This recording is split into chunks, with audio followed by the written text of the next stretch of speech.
నమస్కారం ఈటీవీ 360కి స్వాగతం. ముందుగా ప్రధానాంశాలు. కర్ణాటక మంత్రి మెడకు గుజరాత్ కాంగ్రెస్ ఎమ్మెల్యేల ఉచ్చు. శివకుమార్ నివాసాల్లో ఐటీ సోదాలు, 7.5 కోట్లు స్వాధీనం. ఐటీ దాడులపై రాజ్యసభలో కాంగ్రెస్ ఆందోళన, పోడియం ముందు నిరసన, సభ వాయిదాల పర్వం.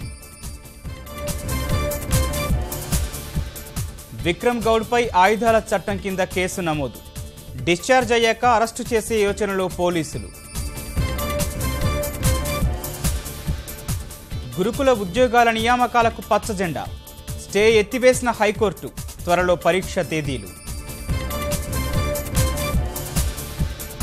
జాతీయ చేనేత దినోత్సవానికి సర్కారు సన్నాహాలు, మహిళా సంఘాలకు బతుకమ్మ చీరల పంపిణీ బాధ్యతలు.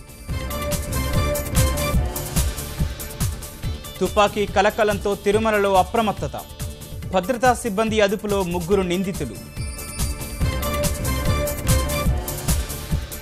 మహిళా క్రికెట్కు ఆదరణ పెరుగుతోందన్న మిథాలి, ప్రభుత్వాల తోడ్పాటు శుభసూచకమని ఈటీవీతో వెల్లడి.